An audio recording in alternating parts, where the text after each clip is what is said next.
Doctor Oscar Rosas, para los que no saben, Ortiz obtuvo la maestría y doctorado por el CINVESTAR. Fue ganador del premio Arturo Rosenberg en el 2007 por la mejor tesis doctoral en ciencias exactas naturales. Actualmente es miembro del Sistema Nacional de Investigadores nivel 3, máxima categoría, y de la Academia Mexicana de Ciencias. Es investigador CINVESTAR 3D. Ha dirigido 29 tesis de posgrado, graduando a 10 doctores en ciencias y 19 maestros en ciencias. Sus trabajos de investigación acumulan cerca de 2,000 citas en el área de físico-matemáticas. Sus temas de investigación incluyen los fundamentos de la teoría cuántica, control cuántico, geometría de estados cuánticos, estados coherentes y comprimidos, además de la mecánica cuántica supersimétrica y la formulación fraccional de la mecánica cuántica. Pues muchísimas gracias, Oscar, por haber aceptado dar esta plática y debemos tener un coloquio con bastante interacción. Si nos permites interrumpir de vez en cuando, Oscar, para preguntarte. Sí, pero solo muy de vez No en demasiado. cuando. Te cedo la palabra, Si Oscar. no voy a tener que interrumpir al que me interrumpa, como siempre. No, está bien. Gracias, Oscar. Dale, gracias. Bien. Bien, gracias. No llegan hasta acá los bichos que están sentados por ahí. Bien, Iván, muchas gracias. Parece también que está cerrando ciclos, ¿no? Entonces, valga la pena mencionar que Iván estaba haciendo un trabajo bastante decente a cargo del coloquio. Casi siempre es tradición en el departamento que esta actividad, por su importancia para la vida académica de nuestro departamento, pues se le asigna a las jóvenes promesas que van llegando al departamento. Se foguean, conocen gente, torturan estudiantes y, entre otras cosas, es un trabajo muy pesado porque hay que conseguir speakers con temas interesantes, atractivos, para que duerman plácidamente mientras están atendiendo la charla. Así que, Iván, muy buen trabajo, gracias.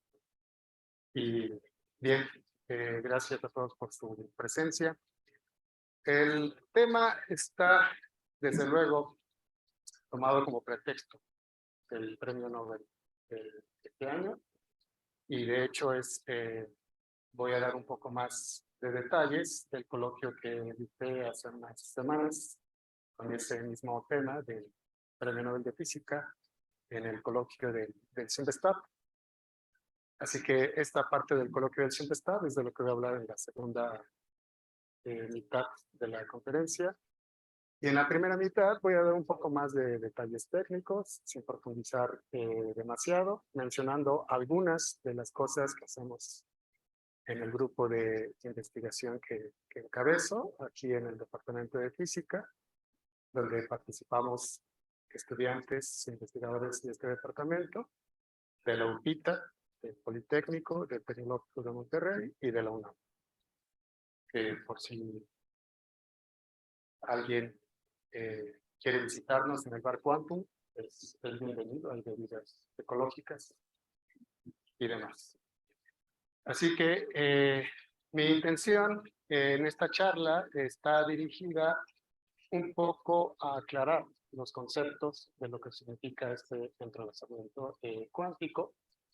Espero convencerlos de su relevancia y por qué es fundamental en la teoría cuántica.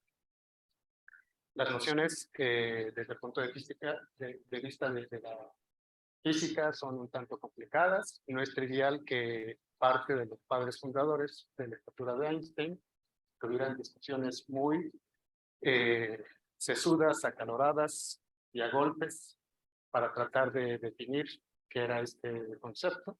Esta información la vamos a ver, repito, en la segunda parte de la charla. Y entonces me gustaría empezar con unas nociones básicas. ¿Se escucha que hace algo? Pero... Ya. Entonces, vamos a empezar con lo que formalmente definimos en la física contemporánea, asociado no en sí con el entrelazamiento cuántico, sino con correlaciones. existen correlaciones tanto clásicas como no clásicas. Y estas correlaciones existen siempre en todos los sistemas físicos, porque inevitablemente cualquier sistema físico al que ustedes le presten atención está en contacto constante y directo con su entorno. Cuando hablamos de que un sistema físico está aislado, nos referimos a que la variable dinámica que nos interesa, hemos puesto condiciones apropiadas para minimizar la interacción de este sistema con el entorno a través de esa variable que es nuestro objeto de estudio. Pero siempre está intercambiando información. No importa si el sistema es clásico o es cuántico. Hasta antes de las discusiones que vamos a ver en la segunda parte de la charla, se tenía solamente la noción de correlaciones clásicas. Y parte de eso es el origen de las discusiones de los padres fundadores para entender este nuevo fenómeno. Así que antes de ver lo que está en la definición de las transparencias, debemos tomar en cuenta que el entrelazamiento cuántico es una de las muchas propiedades de los sistemas cuánticos, exclusiva de los sistemas cuánticos, que no tiene correspondencia de ninguna forma con los sistemas clásicos. ¿Sí? Y es simplemente una manifestación de esta propiedad. ¿Cuál es la propiedad? Pues la propiedad es este tipo de correlaciones no clásicas. Para que tengamos entrelazamiento, debemos tener un sistema que está compuesto por al menos dos partes, al menos dos subsistemas. En ese sentido, mencionamos que este sistema es un sistema bipar, conforme al número de elementos, ¿sí? En general es multipartite. Así que para que haya entrelazamiento necesitamos al menos dos sistemas, ¿sí? Y el entrelazamiento se va a establecer en alguna de las variables dinámicas que comparten cada uno de estos sistemas para caracterizarlos completamente. ¿Sí? Entonces, si tenemos un sistema bipartita y este sistema bipartita satisface una ley de conservación, podría ser, por ejemplo, la conservación del momento, ¿sí? Ya sea lineal, angular, de speed. Hay un principio de conservación. Sabemos entonces que por este principio de conservación, los resultados de medir el observable que nos interesa, ¿sí? Tanto en el sistema 1 como en el sistema 2, están dados, son bien conocidos y están correlacionados. ¿Qué significa que están correlacionados?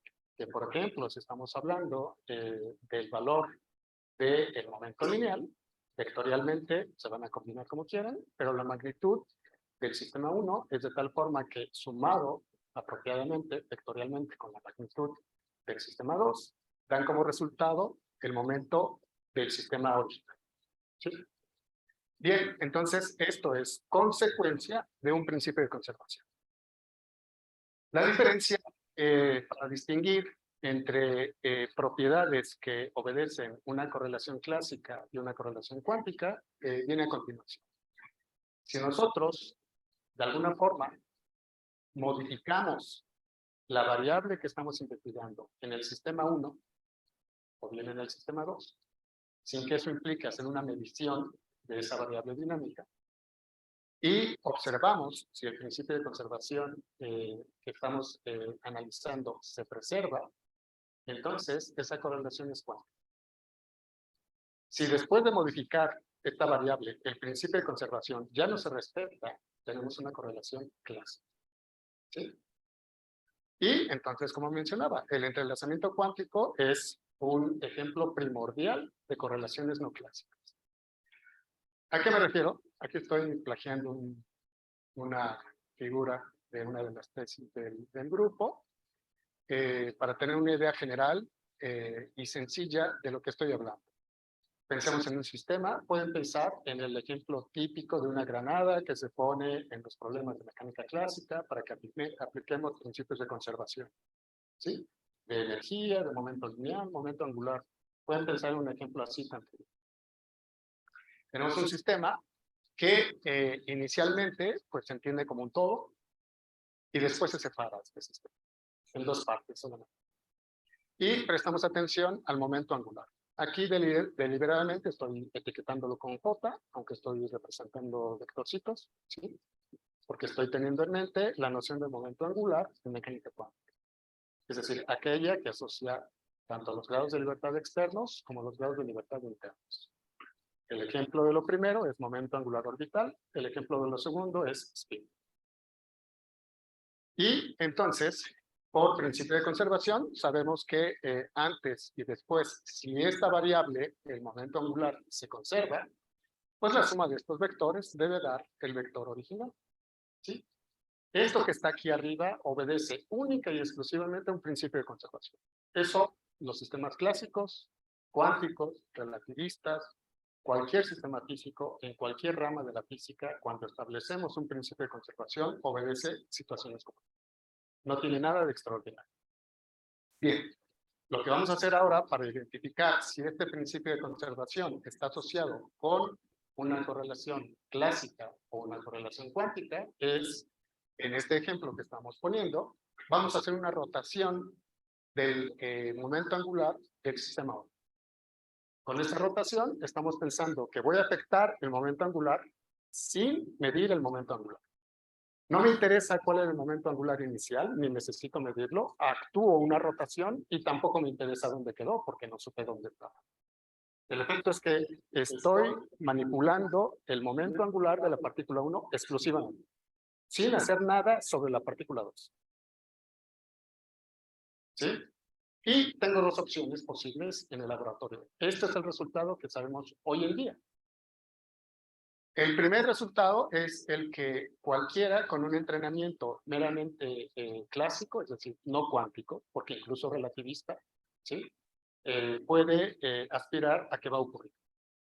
Y es lo siguiente, pensando que esto tenía un momento J, y yo hago una rotación de la parte 1 del sistema, y obtengo el momento nuevo, y entonces sumo el momento nuevo de esta partícula 1 con la partícula 2 y observo que el momento resultante no es igual al momento de partícula. ¿Sí? Entonces sé que ese sistema tenía o tiene una correlación meramente clásica. No tiene nada de cuánto.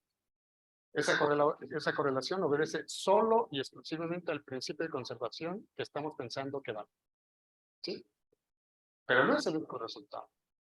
Sobre todo si trabajamos con sistemas del mundo cuántico. Si acaso resulta que después de la rotación, solo y únicamente en la parte 1, sumamos ahora los momentos resultantes y obtenemos incluso después de esta rotación el momento inicial, entonces esta correlación es cuántica y no tiene correspondencia clásica. Y eso nos permite distinguir entre correlaciones clásicas y correlaciones cuánticas. Esto es lo que se entendía antes del surgimiento, no solo de la mecánica cuántica, sino de la discusión filosófica y de fundamentos que vamos a ver al final. ¿Sí? Y esto es lo que ha costado mucho trabajo entender. Y eso es lo que todavía hoy en día, incluso colegas que trabajan en mecánica cuántica, no entienden. Y por eso piensan que el entrelazamiento cuántico es complicado, que es el resultado de una mente enfermiza, que eso no ocurre y demás. Pues no es cierto, porque eso se ve en el laboratorio. Incluso hoy en día es una herramienta fundamental para hacer mediciones de alta precisión, ¿sí? Y para manipular partículas una por una. Así que estamos en la época en la que aquellos experimentos pensados de los padres fundadores que podían hacerse con un solo fotón, con un solo electrón, los podemos hacer hoy en día con la mano en la cintura, gracias a que hemos entendido esta segunda parte. Entonces, en este ejemplo sencillo que les estoy presentando, esta segunda parte, en cuanto a las correlaciones cuánticas, entiéndase, una correlación no clásica, abarca una rama muy amplia de posibilidades. Una de las manifestaciones que tienen las correlaciones cuánticas es el entrelazamiento cuántico. Pero no al revés. El entrelazamiento cuántico es ciertamente una correlación no clásica, pero no abarca todas las posibles correlaciones no clásicas. Y eso implica que haya una dificultad técnica en el pizarrón para describir el entrelazamiento cuántico, primero, para establecer una noción de medida de entrelazamiento cuántico, cómo vamos a medir el entrelazamiento cuántico, qué escala debemos usar y qué tipo de experimentos debemos realizar. Y por otro lado, en el laboratorio también. Así que ha sido un reto. Hoy en día les digo que se hacen estas cosas con la mano en la cintura, pero aunque los dispositivos que usamos en el laboratorio y la herramienta teórica que usamos en el pizarrón son relativamente sencillos, no es una tarea simple de realizar. Así que, hay que dar el revés, ¿no? Listo. Estas dos transparencias que vienen es un mini resumen de lo que importa, de lo que saben todos ustedes de mecánica cuántica. Espero que no se me aburran, pero debo recordarles estas nociones para poder establecer en el pizarrón cómo definimos el entrelazamiento cuántico y cómo establecemos medidas de entrelazamiento cuántico. Entonces, podemos hablar de un sistema del cual podemos obtener toda la información física accesible de él. Decimos que está completamente caracterizado y decimos que es un estado puro. Estos estados puros los podemos representar bien por un vector en el espacio de Hilbert, pero también por un operador que recibe el nombre de operador de densidad, como todos ustedes conocen, y matemáticamente es esta matriz. Estos estados puros tienen las características de que la traza de ρ cuadrado es igual a 1. Pero hay otro tipo de sistemas en mecánica cuántica y que son importantes entender ahora para que pueda explicarles con precisión cómo medimos y cómo diferenciamos el entrelazamiento cuántico de cuando no lo es. Esto otro es los estados mezcla en mecánica cuántica que se establecen a través de esta combinación convexa. Es una combinación convexa de matrices de densidad y una característica en el pizarrón de estos estados mezcla en mecánica cuántica es que es imposible representarlos en términos de Kelvin o de funciones de onda. Por necesidad tienen que ser matrices de densidad u operador. Les recuerdo las propiedades de estos operadores. En general, el operador ρ es autoadjunto, está normalizado en el sentido de que tiene una traza igual a 1 y es definido positivo, significa que sus valores esperados son todos no negativos. Eso es matemáticamente lo que tenemos. En general, puedo escribir la matriz de densidad de cualquier estado puro, como está aquí, es una suma de operadores, donde estos coeficientes, cuando las etiquetas son iguales, son reales todos y mayores que 0, y se llaman poblaciones, y cuando las etiquetas son diferentes, que son los elementos fuera de la diagonal, reciben el nombre de coherencias. Las poblaciones nos indican cuáles son las densidades de probabilidad para un estado particular en la superposición, y las coherencias nos están diciendo las amplitudes de transición de un estado K a un estado P. Eso es lo que codifica estas matrices. Y por eso son relevantes.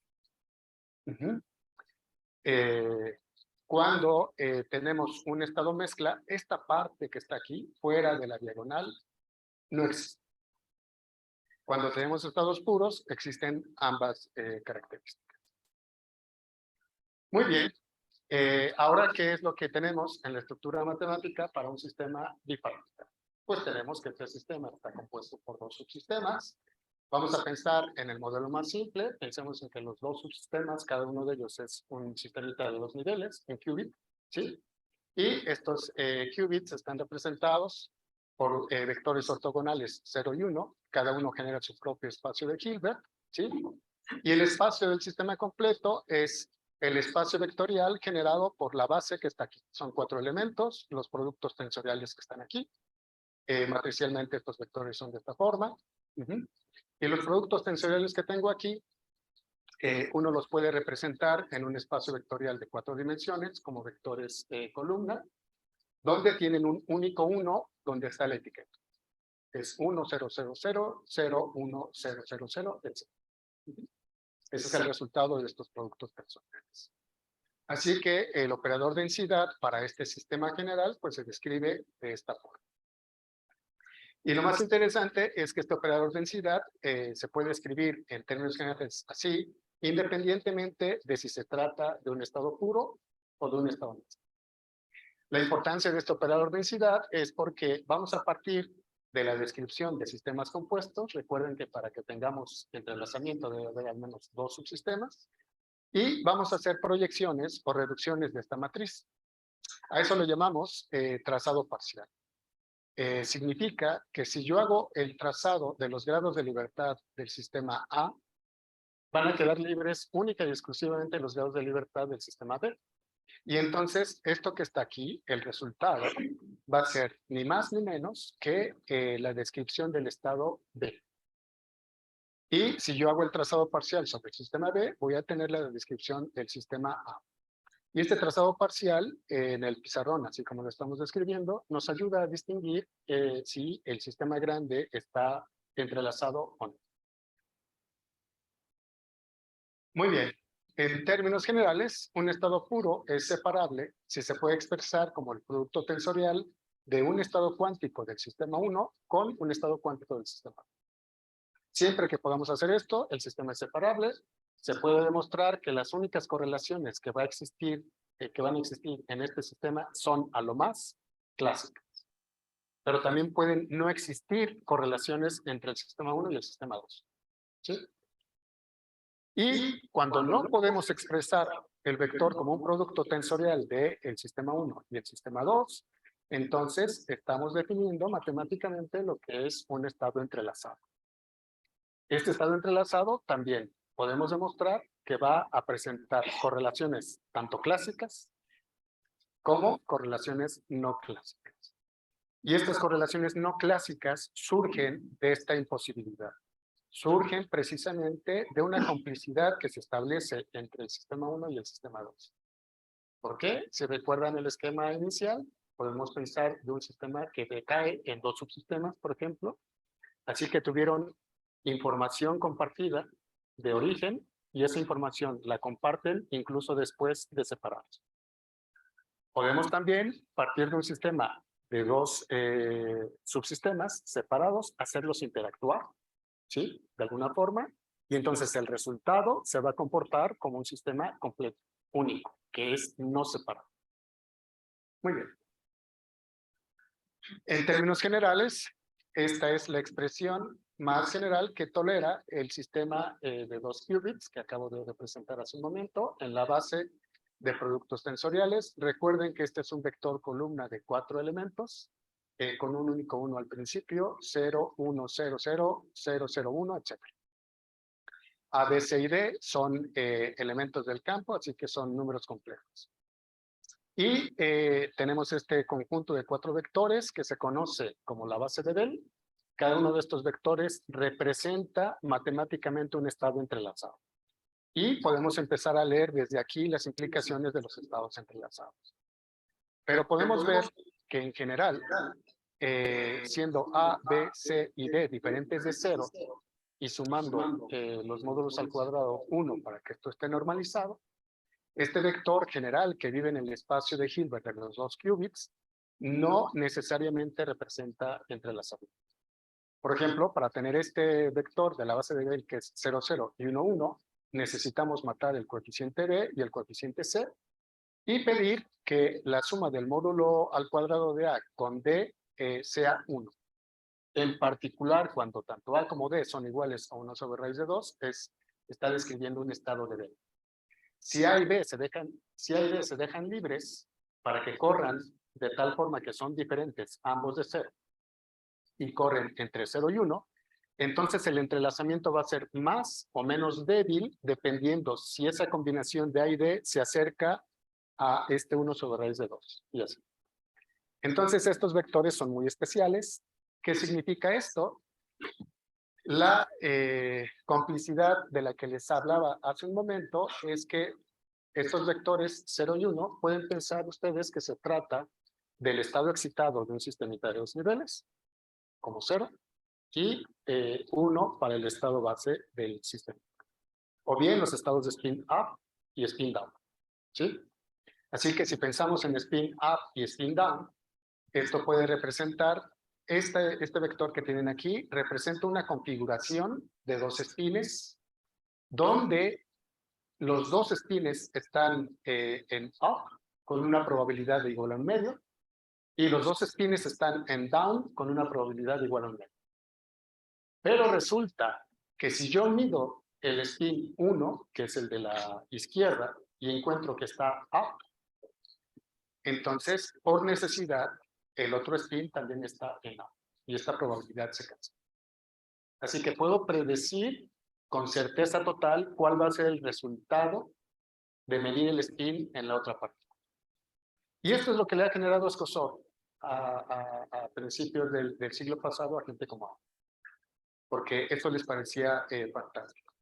¿Y por qué les parecía fantástico? Lo vamos a explicar después. Porque esta expresión que está aquí se mantiene toda vez que no haya interacciones con este sistema compuesto de dos partículas, independientemente de si las tienen en el mismo vecindario o dejan una aquí y la otra se la llevan a alfa centauro. Esta correlación sigue existiendo. Y esta parte le generaba escozor a Einstein porque implica una complicidad que Einstein mencionaba que era del tipo fantasmagórico. Porque ¿cómo diablos se va a enterar la partícula 2 que debe poner la cara up toda vez que hemos medido que la partícula 1 está en up? ¿Sí? Y sobre todo si está en alfa centauri. Y resulta que si se mide simultáneamente, en efecto ese resultado se corrobora. Y lo que ponía más los pelos de punta en Einstein era que para que hubiera una comunicación de la partícula 1 a la partícula 2, indicándole qué cara debería mostrar, ¿sí? Por necesidad tienen que intercambiar información. Y la forma más eficiente de intercambiar información es enviar un fotón. ¿Por qué? Pues porque en el vacío es la señal que se mueve, se desplaza con mayor rapidez. Pues sí, así de simple. Y entonces, pues tiene que tardarse un cierto tiempo en recorrer esa distancia y uno debería detectar un retraso al medir el resultado de la segunda parte. Y resulta que no se mide así. En la época de Einstein no había mediciones todavía. Eso era completamente teórico y era experimento pensado. ¿Sí? Y entonces Einstein le generaba escozor porque argumentando que se violaba la relatividad especial que él había descubierto, no podía soportar eso. ¿Sí? Y entonces mencionaba que se violaba causalidad, que esto era un fenómeno no causal. Y en ese sentido tenía razón, el fenómeno es no causal, porque la teoría cuántica es no local. ¿Sí? Y para recuperar estos fenómenos de causalidad, se debe cerrar el experimento. Y el experimento no se cierra cuando nosotros medimos el spin de la partícula que tenemos aquí. Porque en este momento solo podemos apostar que la partícula que está en Alpha Centauri va a tener también el spin A. Pero no nos vamos a enterar hasta que nuestro colega que está en Alpha Centauri mida el spin de la partícula, tome el teléfono, nos hable y nos diga, yo tengo spin A. Entonces, sí es cierto.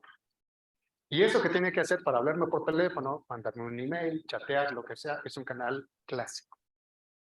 Y ese canal clásico respeta las leyes de la relatividad. Y es el canal que regresa causalidad a este fenómeno. Einstein no le dio tiempo de que se entendiera esta última parte. Pero es como se entiende hoy en día. Así que entrelazamiento cuántico no viola de ninguna forma causalidad. Es una manifestación de la no localidad de la teoría y todo funciona muy bien. ¿Sí? Bueno, en general, independientemente de si se trata de un estado puro o no, podemos detectar el entrelazamiento cuando el estado que estamos describiendo con Rho puede o no escribirse de esta forma.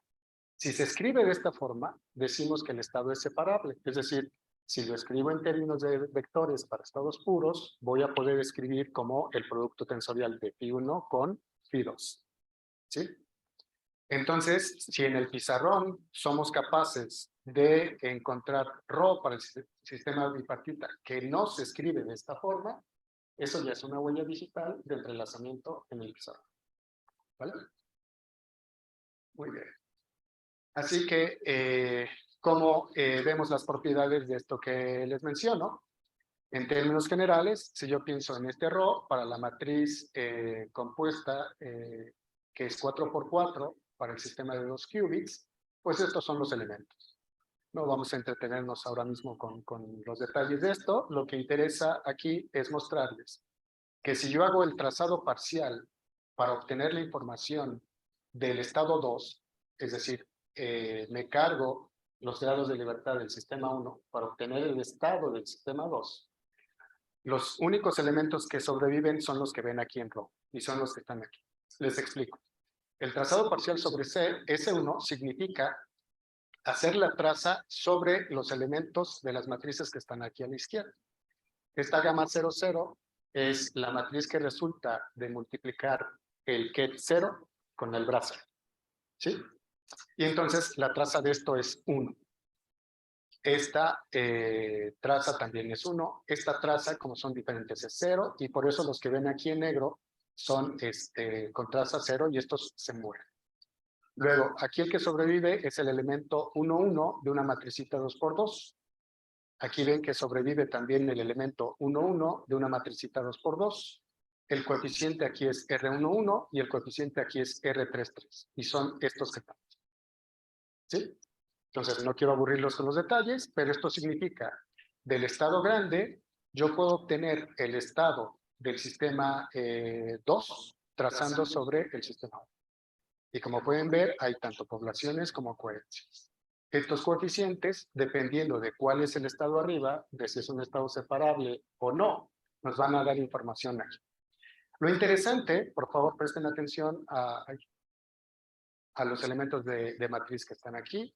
Lo interesante es que cuando yo trazo sobre el sistema 2 para obtener el estado del sistema 1, obtengo exactamente el mismo resultado. Es decir, las matrices reducidas para el sistema 1 y para el sistema 2 son iguales. Esto nos está mostrando que estas matrices reducidas codifican información relevante del sistema grande. Codifican información que es invariante del sistema grande. Y eso nos va a permitir establecer una medida de entrelazamiento.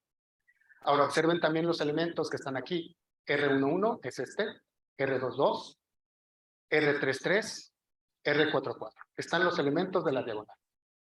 Luego está R13, que es este, R24, que está aquí, R13, complejo conjugado, que es este, y R24, que es este. Si ven, estos elementos que están aquí en rojo son los que sobreviven. Si prestan atención, son los mismos elementos que están aquí. ¿Sí?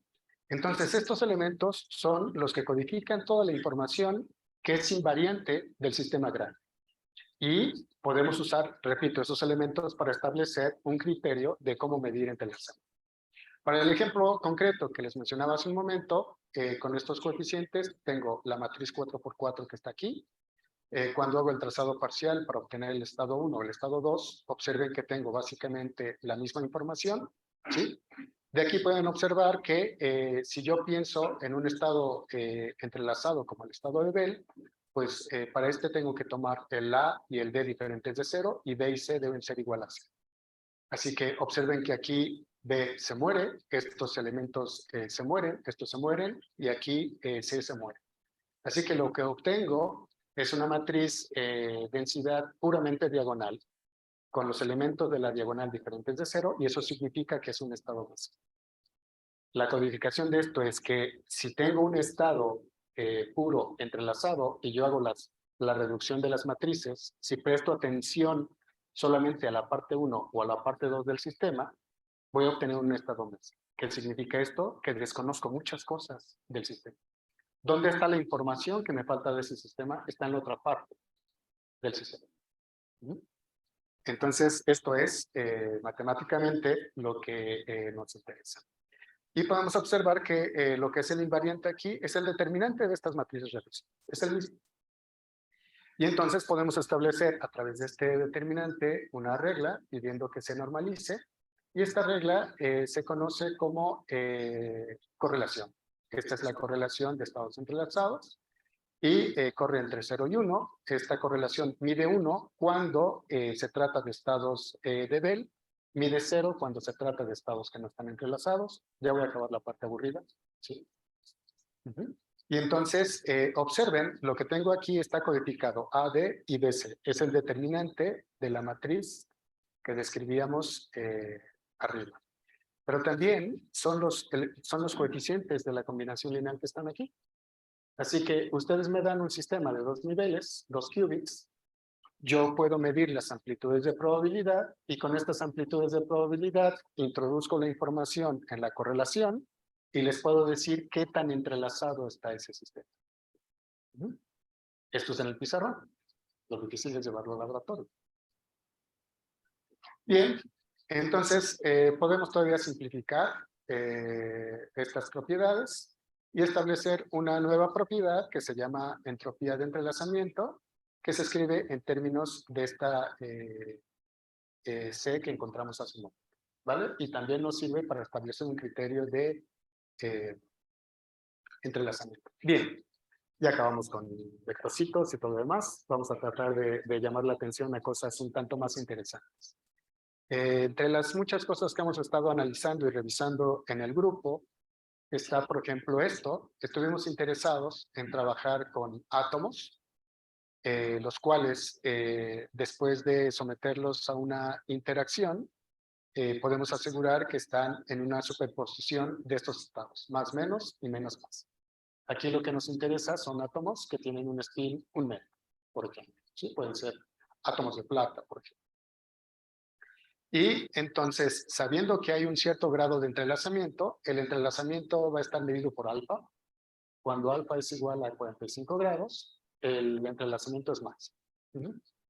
Y los metemos en cavidades aisladas. Cada una de estas cavidades están aisladas, pero en el interior hay un campo electromagnético cuantizado. En el interior de esta cavidad hay R fotones y en el interior de esta otra cavidad hay S fotones. Y sabemos de antemano que estos átomos que están en la cavidad comparten un cierto grado de entrelazamiento. ¿Sí? Y vamos a hacer que estos fotones, uno lo mandamos al Alpha Centauri y el otro lo dejamos aquí en el Silvestre. ¿Qué es lo que va a ocurrir? Son sistemas de 2 niveles y estamos procurando que la radiación electromagnética que metimos en las cavidades sea del color específico de la diferencia de niveles para que estimulen transiciones entre los niveles de este átomo. Así que dependiendo del estado inicial de este átomo, va a interactuar con el campo electromagnético que está aquí, excitándose o desexcitándose.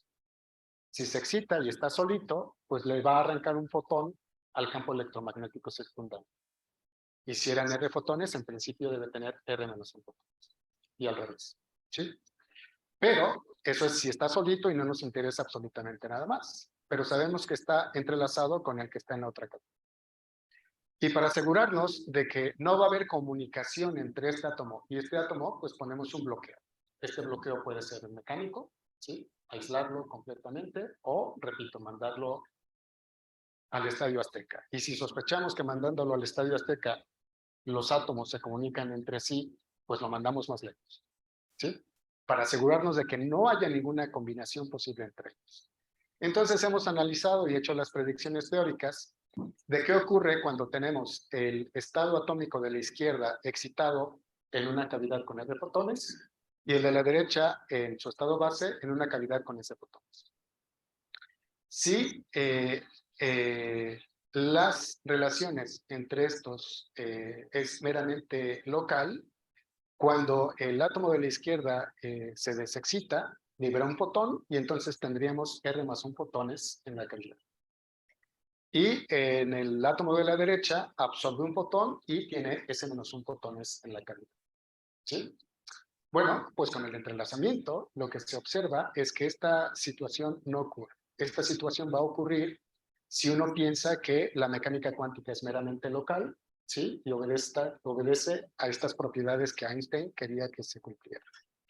Lo que se encuentra es que cuando el átomo de la izquierda desciende al estado inferior, ciertamente libera un fotón, pero ese fotón es ganado por el átomo de la derecha, porque ese fotón se excita. ¿Y cómo sabemos eso? Porque el número de fotones queda invariante en cada una de las cavidades. Entonces, el proceso de excitación y desexcitación obedece únicamente al fenómeno de entrelazamiento entre el átomo A y el átomo B. ¿Sí? Sí, por favor. ¿Cómo lograste el entrelazamiento? Eso se lo dejamos a los experimentalistas. Hay mecanismos que no son triviales para este entrelazamiento. Adelante voy a mencionar unos ejemplos de cómo se consigue con fotones, no con átomos. Es más fácil con fotones. Con óptica no lineal lo hacemos. ¿Sí? Entonces nuestras predicciones son estas y bien, este fue un resultado muy bonito. Aquí les muestro el comportamiento de la concurrencia y el entrelazamiento de formación que les mostré matemáticamente hace un momento.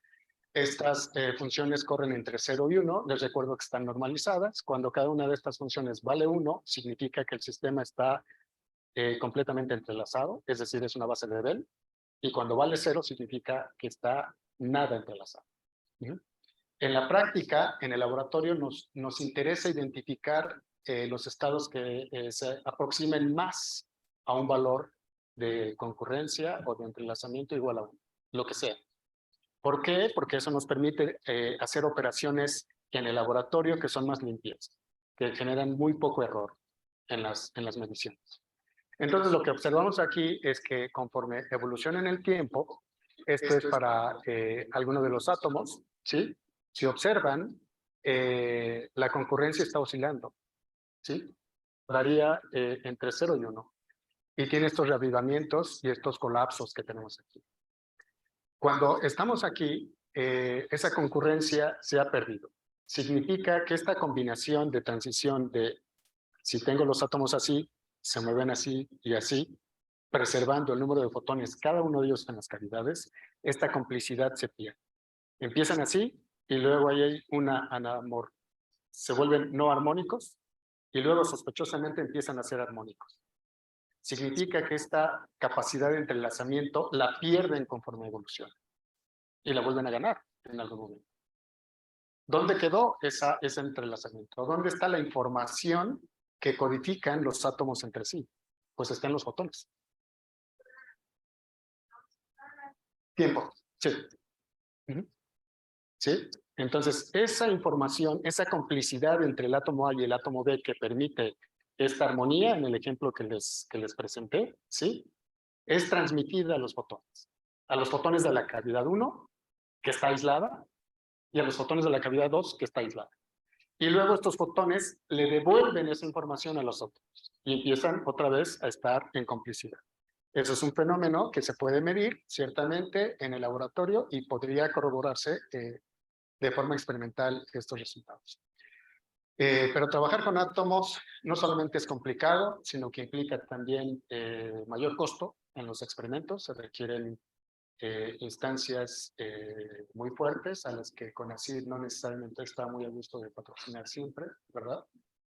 Y entonces lo que se puede hacer es trabajar con luz, que es relativamente más barato. Seguimos hablando de millones, pero ya son decenas, no de miles de millones o de centenas de millones.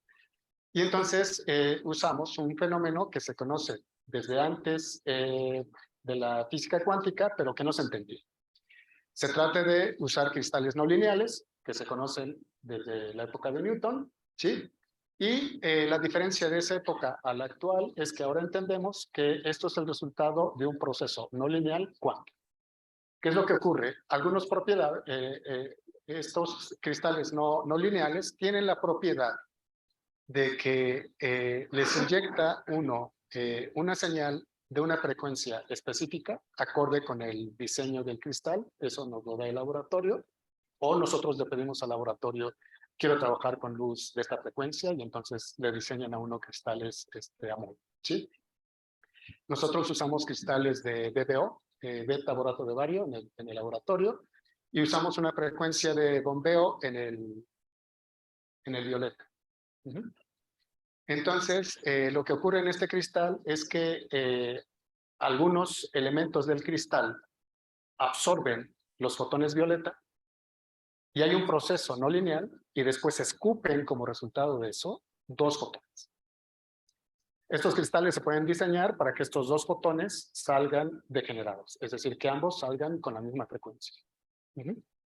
Y entonces salen con la misma frecuencia, nosotros trabajamos con luz violeta aquí y los fotones generados salen en el infrarrojo. Así que necesitamos fotodetectores de esa frecuencia en el laboratorio para hacer mediciones y hacer lo que queramos con estos fotones. ¿Cuál es la característica de estos fotones? Bueno, pues que obedecen unas condiciones de empatamiento de fase que significan ni más ni menos que conservación de momento y conservación de la energía. Y estas características, como ya hemos visto, son las condiciones iniciales para obtener entrelazamiento. ¿Sí?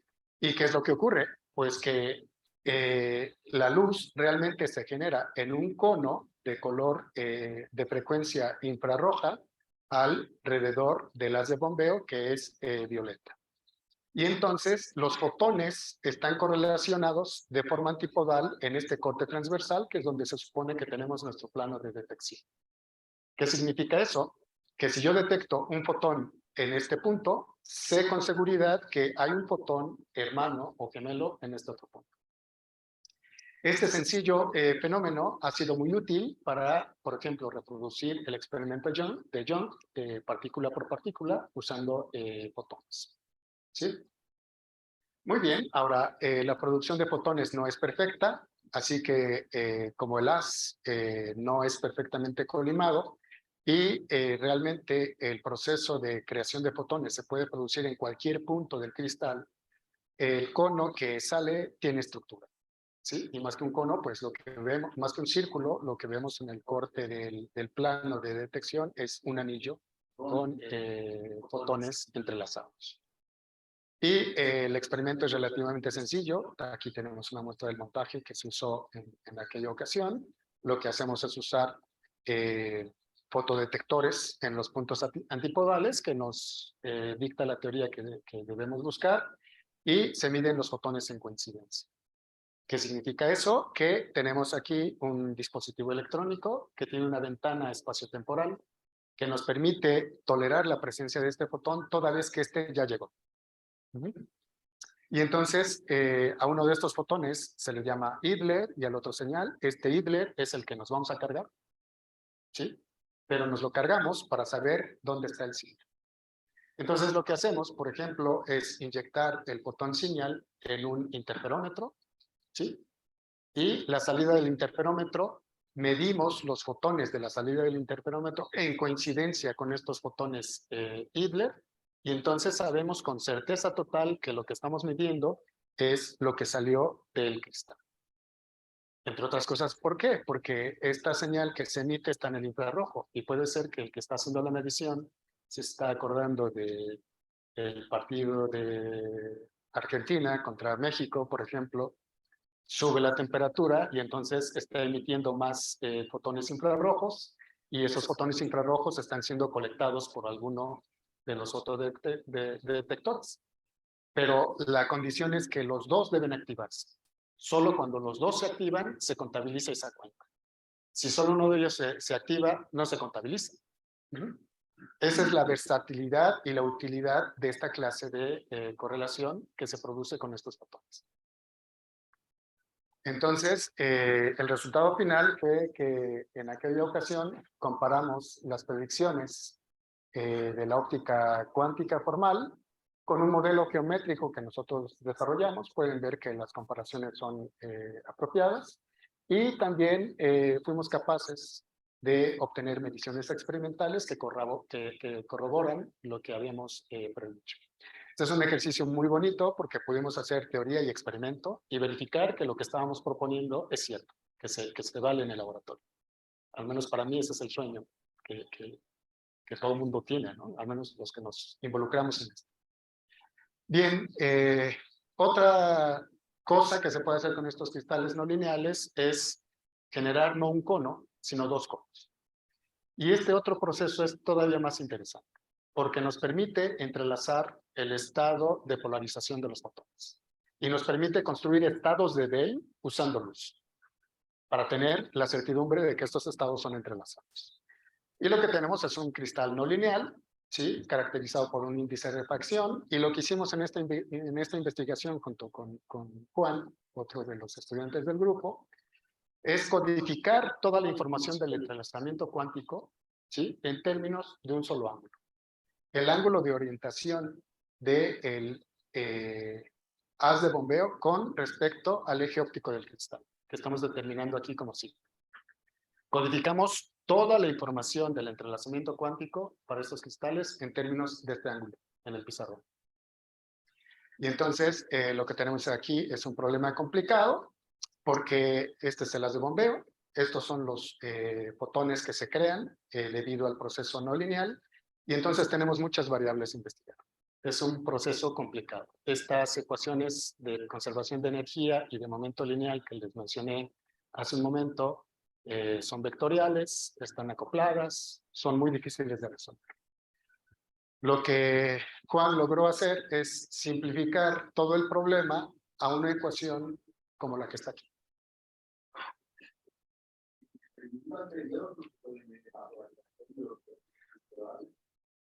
Sí, pero en el experimento anterior, por las características del cristal, la polarización es la misma. ¿Sí?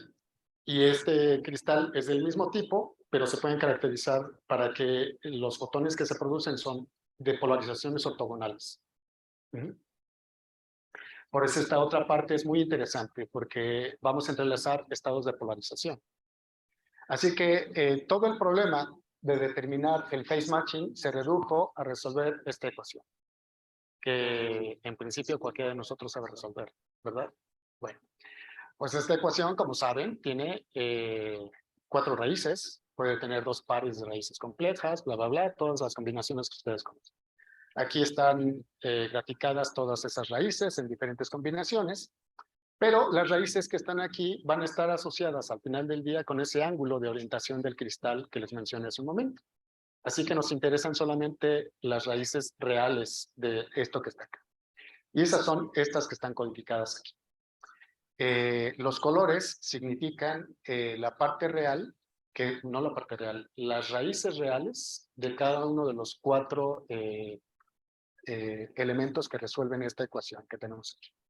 Y con esto, en el pizarrón, podemos codificar todo el proceso de creación de entrelazamiento usando cristales no lineales. Entonces, con eso, tenemos predicciones teóricas. Esto que ven aquí arriba es nuestra predicción de cómo se van a generar esos conos, ¿sí? Lo que están viendo es el cristal estaría al fondo. Esta zona que está punteada es el comportamiento de la luz todavía dentro del cristal. Y estos serían los conos que nosotros veríamos frente al cristal. Pondríamos nuestro plano de detección aquí y lo que vemos aquí es que hay una producción de conos separados cuando usamos un ángulo particular. Pero lo que nos interesa es que hay entrelazamiento. La característica de este nuevo cristal es que este cono azul tiene una polarización. Si pensamos en polarización lineal, digamos que este es vertical. Y el cono rojo tiene polarización horizontal. Y eso lo medimos en el laboratorio y se constata. Muy bien. Uno de los resultados interesantes, no solamente de nosotros, sino lo que se busca en el laboratorio, es este que está aquí. Y esta configuración es con el mismo cristal, lo único que hacemos es orientar, girar el ángulo de orientación del cristal con respecto al haz de bombeo. En este caso el valor es 41.79 y lo que hacemos es que los dos conos se acerquen uno al otro y en esta configuración le llamamos osculando, porque se están besando. Y la parte importante aquí es que en este punto central, en el único punto donde se tocan, tenemos una superposición de polarización horizontal con polarización vertical.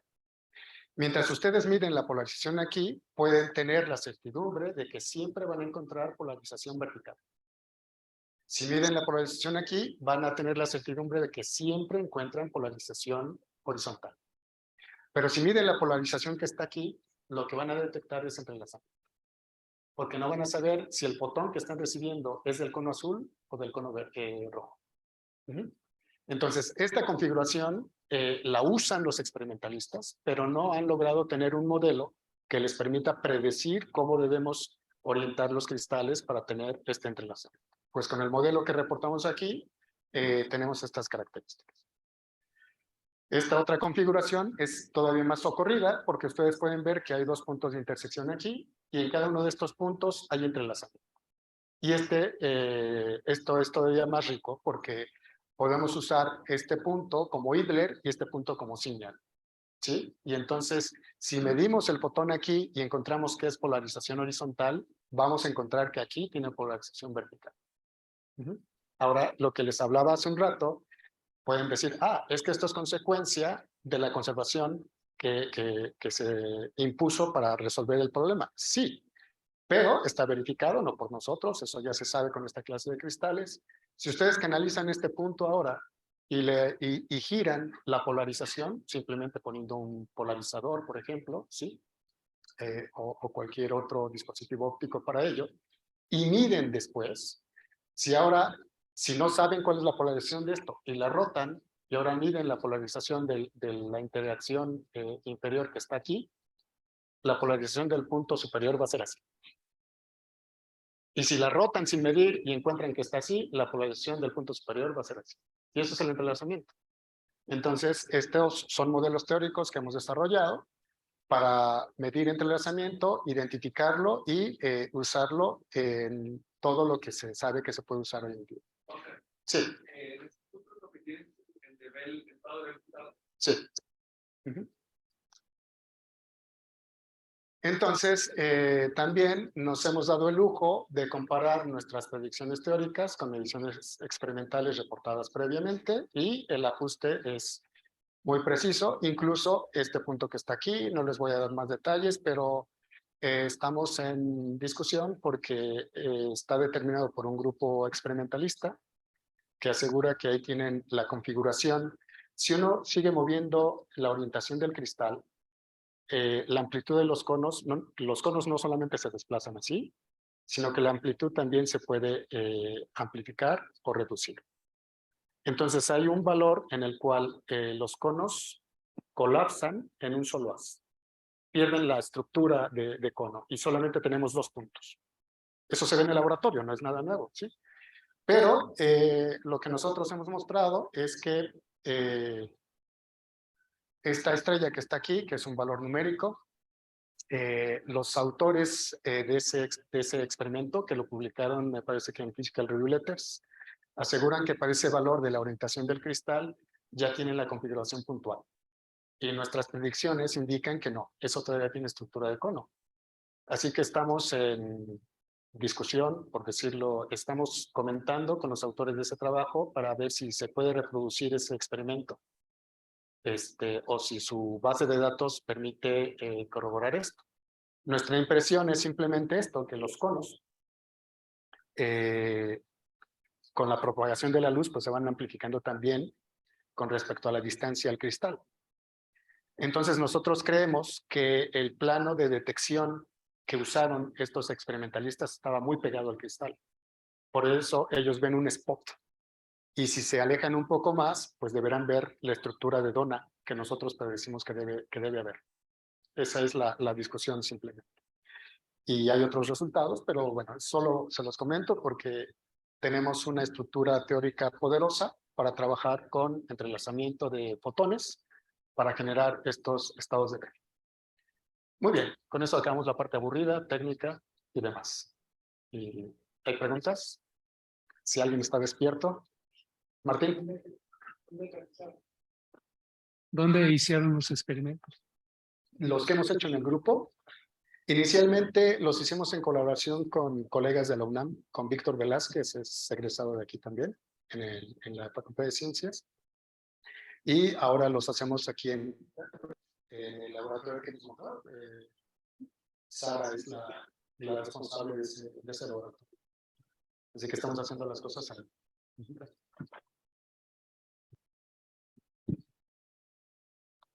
Gracias, muy rápido.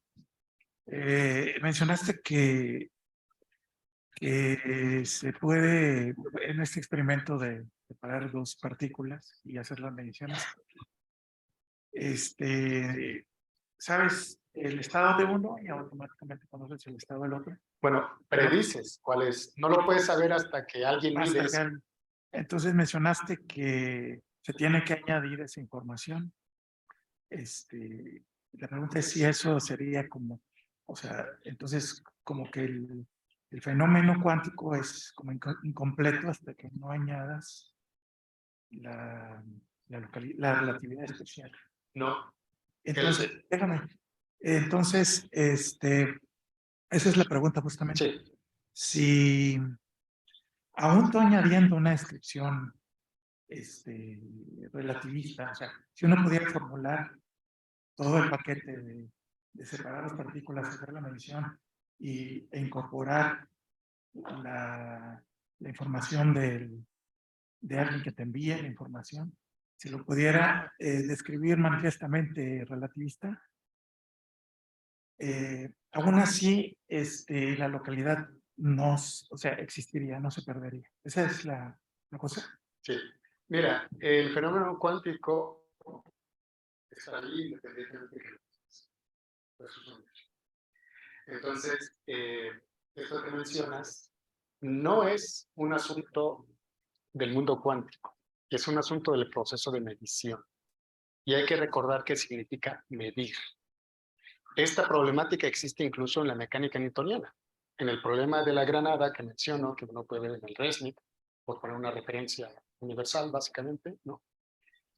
Pues sale la granada en solo dos partes, ¿sí?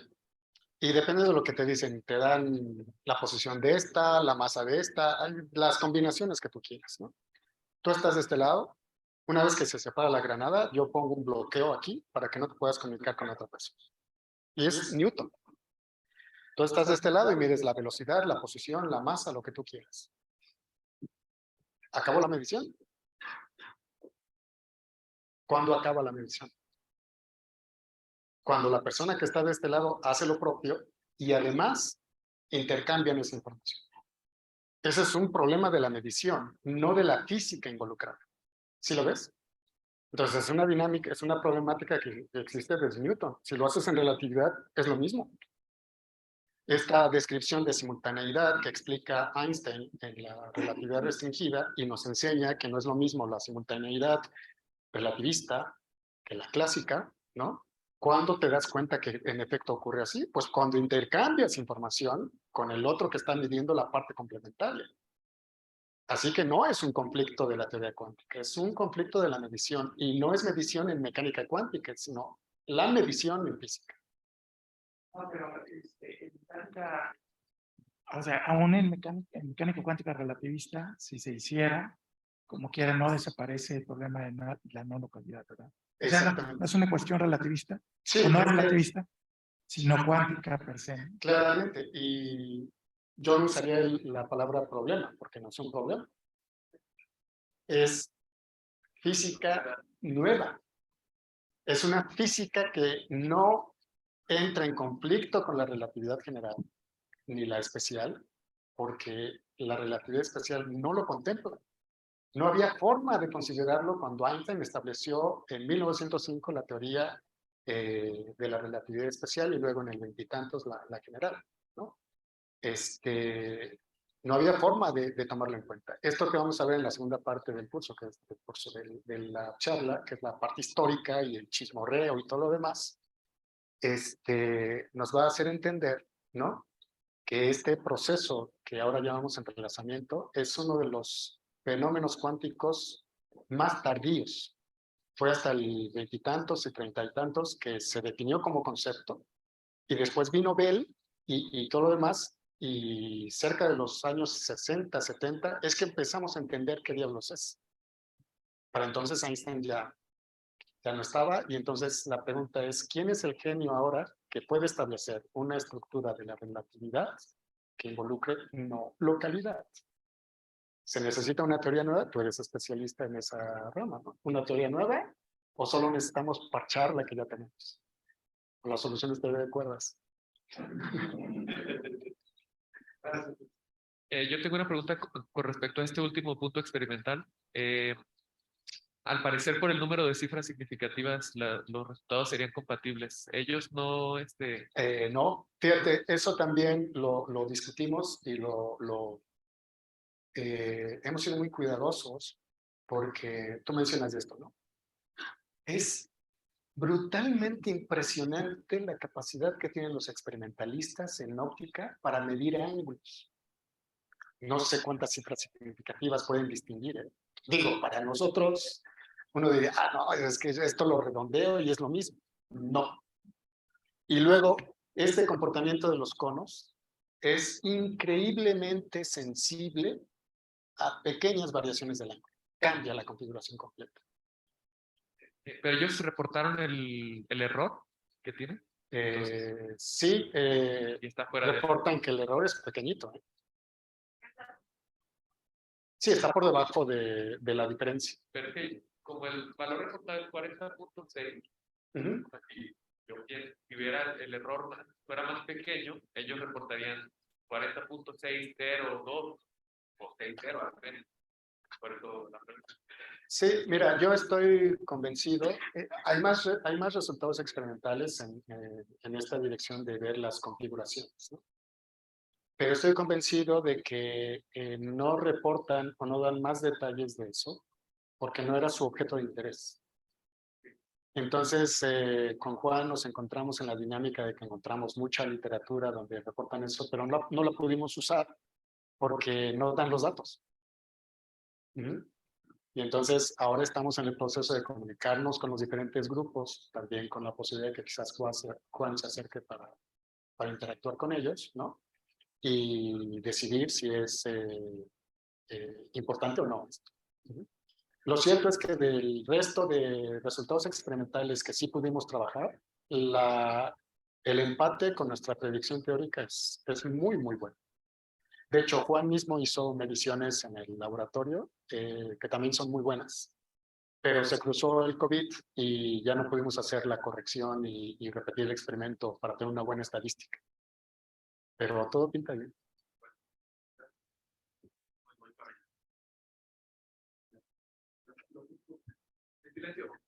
Está apagado. ¿Qué tal, doctor? Respecto a la experimentación de los dos conos, en la intersección de los dos conos, que sabemos que ahí es donde están los Eidler y el... No. Ok. Entonces, en la intersección de los dos conos, sabemos que entonces ahí está el famoso Eidler y el Signal, ¿no? Entonces, para colocar en la experimentación adecuadamente el ángulo para poner los detectores, entiendo que hay un experimento en donde se ponen unos rieles y esos rieles se van abriendo conforme se va detectando a una área de interés, el Signal y el Eidler. Lo que no me queda un poco claro es que está claro que si, por ejemplo, en el cono que es horizontal, que es completamente horizontal, pues ahí ponemos ese detector y pues nos va a detectar, ¿no? Entonces lo mismo va a ser en el vertical, pero conforme nos acercamos a la región de la intersección de los dos conos, ahí van a estar ya entrelazados esas polarizaciones, es decir, horizontal y vertical. Entonces, con el circuito de comparador de coincidencias, en sí, ¿qué es lo que va a contar cuando lleguemos a la región de la intersección? ¿No? No sé si me estoy dando a entender. Es decir, yo necesito saber en dónde están precisamente el Eidler y el Signal. ¿Cómo los distinguiría del cono de polarización horizontal y del cono de polarización vertical? Bueno, mira, con lo que está reportado en este artículo, aspiramos a que el experimentalista tome nuestros datos y pueda configurar también mejor el arreglo experimental, de tal forma que pueda calcular la distancia óptima del cristal al plano de detección y sepa con cierta certeza la región donde debe colocar los fotodetectores, que eso es un problema en el laboratorio. O sea, para dejar de hacerlo ahí al ajuste y demás. Y casi todo el mundo lo hace así. Entonces esa fue la apuesta de este trabajo, por ejemplo. Gracias. Bueno, ya se escucha. Por último, la última pregunta, doctor. Sabemos entonces que tenemos un contador de coincidencia, ¿no? Entonces, una propuesta tal vez sería usar un polarizador un PBS en cada señal, en el signal Eidler, para entonces dividirlo en su horizontal y vertical cada uno de los del par de fotones corporalizados. Entonces eso nos daría a lo mejor más detalle para tratar de ver en dónde están precisamente el signal, el área ya polarizado. No necesitas tratar de ver, te digo que el modelo te predice dónde debes ponerlos. Esto está normalizado, así que estas son sin dimensiones. Para verificar el entrelazamiento aquí, ¿qué es lo que haces? Pones el fotodetector en este punto y en este otro punto, ¿sí? Antes del fotodetector, bueno, primero hay que medir coincidencias y hacerle estadística. Luego pones un polarizador vertical aquí y un polarizador vertical aquí. Haces las mediciones. Luego polarizador vertical aquí, polarizador horizontal aquí, haces las mediciones y así, todas las combinaciones posibles. Y de toda la estadística que tienes, la estadística donde detectas aquí una polarización y aquí la ortogonal, la combinación que sea, debe mostrar que da los valores más altos. Y eso es una verificación de que ocurre lo que estamos diciendo. De acuerdo, doctor. Muchísimas gracias. Eso ya me da más luz. Gracias.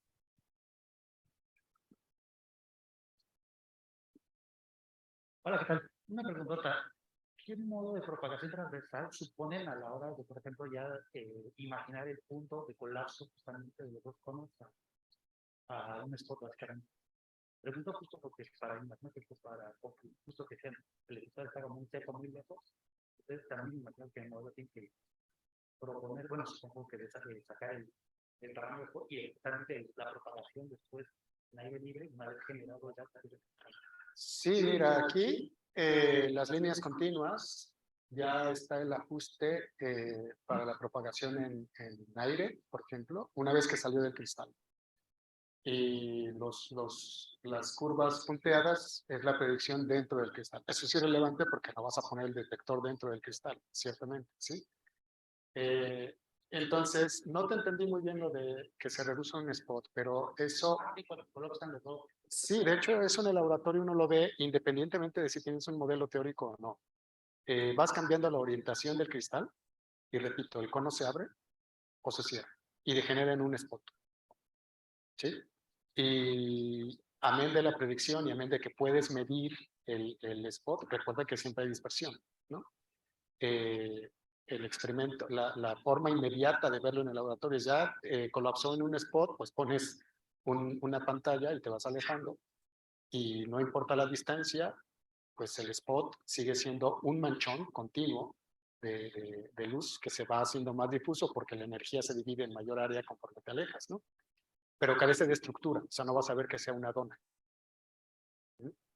Y la predicción de nosotros es que aquí, de lo que hablé de la estrella en la transparencia posterior, ¿sí? Nuestro modelo predice que eso es una dona. Y claro, si te acercas mucho al cristal, pues no ves la estructura, ves un manchón ahí y pensamos que eso es lo que ocurrió con estas mediciones de estos experimentalistas. Si estuviera montado ahí mismo en el laboratorio, es bueno, usa una hoja de papel y aléjate y vas a ver si hay estructura o no. Así de sencillo. ¿Eso era lo que me preguntabas? Sí, y la propagación de es un modo conocido. Es gaussiano, sí, porque es básicamente, sí, es gaussiano. ¿A eso te refieres? Sí, es gaussiano, pero recuerda que tiene dispersión. Sí, o sea, no es coherente. ¿Alguna otra pregunta? Todavía no acaba la charla, así que podemos ir preguntando después. Sí, es lo que te voy a decir como ando de tiempo, porque viene la otra parte y puedo correr. Mientras no se vaya la gente. Entonces, como el Chente, ¿no? Son las 12:20.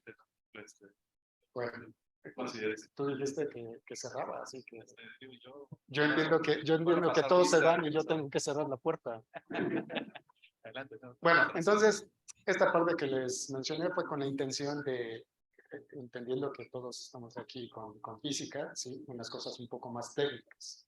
Y esto que les voy a comentar ahora, quizás ya lo vieron si fueron al coloquio de Silvestre, es repetir gruesamente lo que mencioné ahí, que creo es la parte menos aburrida porque es para público en general. Espero que así sea, ¿no?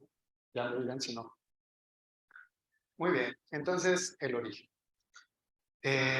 Todo esto empieza con un chismorreo y con traiciones, puñaladas por la espalda, y todo lo demás, como ocurre en la historia de la ciencia y con aquellos que hacen la ciencia, que somos seres humanos, que amamos, odiamos, detestamos, olemos, también nos huelen, mordemos, nos muerden, comemos, e incluso unos que otros dicen que van al baño.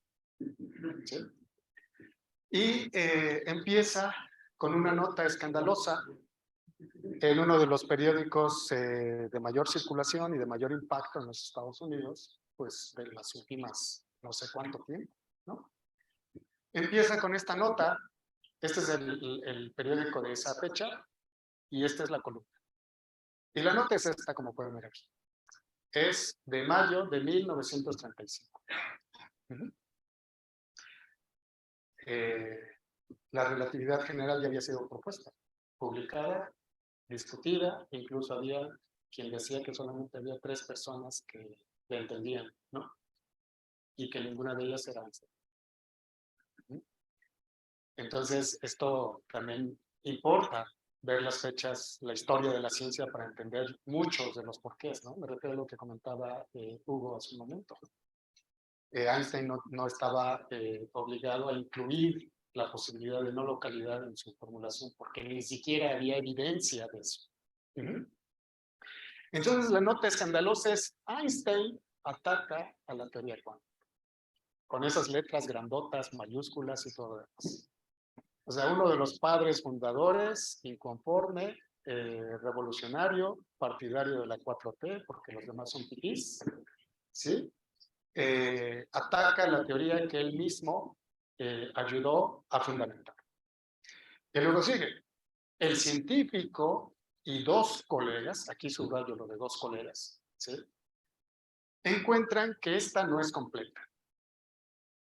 Sin embargo, correcta. ¿Sí? O sea, le dan su raspadita, dicen, no puedo encontrarle defecto, pero no está bien. ¿Sí? Todo se debe a la administración anterior.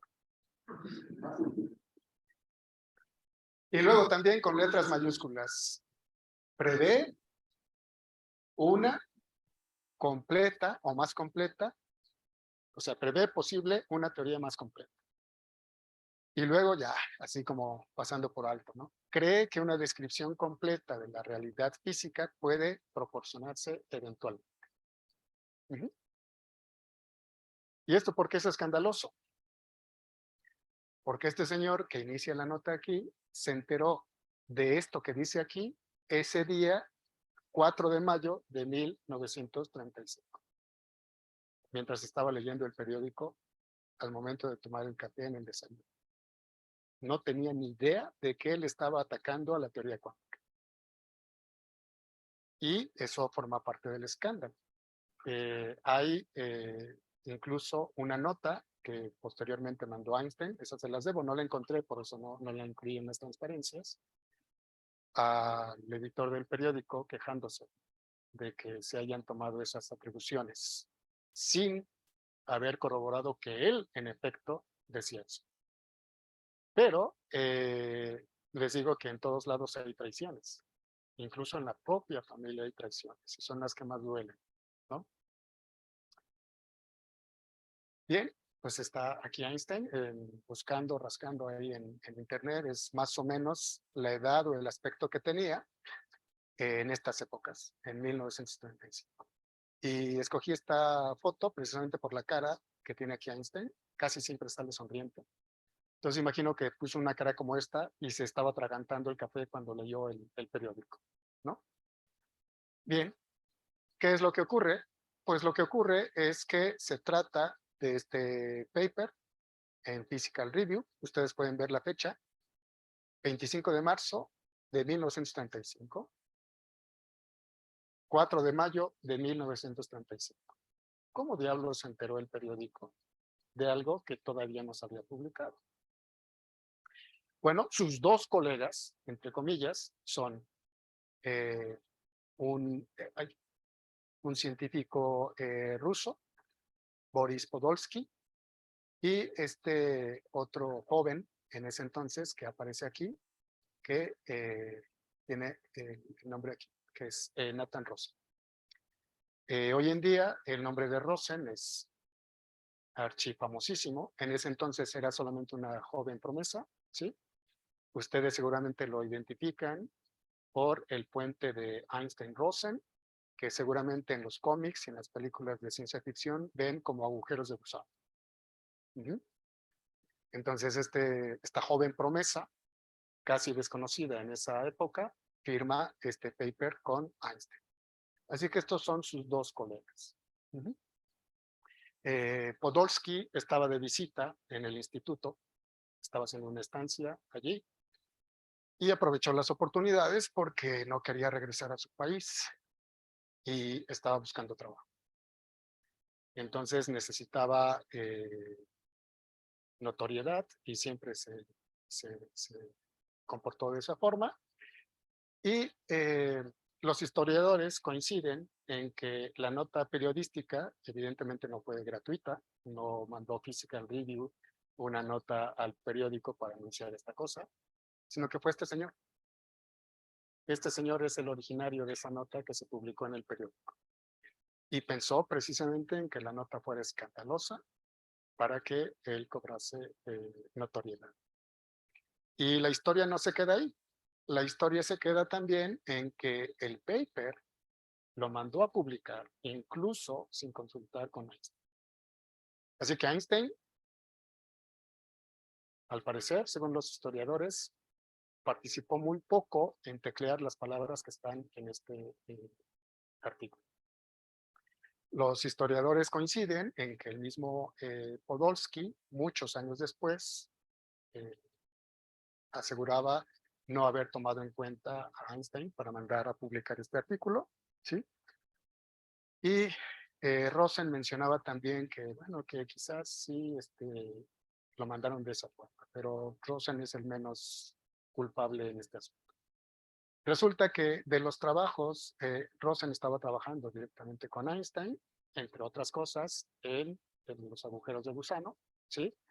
Y entre café y café, Einstein comentaba con Rosen sus ideas acerca de la no localidad de la teoría cuántica. Antes de partir de Europa para aterrizar en Estados Unidos, Einstein había hecho una propuesta semejante a esto que está aquí, pero con barriles de pólvora. Incluso lo presentó en varios seminarios y entonces comentaba mucho al respecto con Rosen. Y resulta que Podolsky se encontraba con Rosen en la cafetería y Rosen le comentaba a Podolsky lo que platicaba a su vez con Einstein. Y entonces fue que Podolsky fue amarrando una historia. Rosen es el que establece la teoría aquí del producto de los estados, lo que vimos que hoy en día se establece como productos tensoriales, ¿sí? Precisamente porque los trabajos previos de Rosen había publicado unas superposiciones lineales que eran muy semejantes a lo que hoy en día presenté en las transparencias anteriores. Eso le permitió establecer una función de onda con características que ahora identificamos en esos términos. Así que Rosen sí participó un poco en la estructura del tema. Y la historia es que, bueno, poniendo el nombre de Einstein por delante, ¿sí? En este momento, todo lo que mandaba a Physical Review se publicaba, ¿no?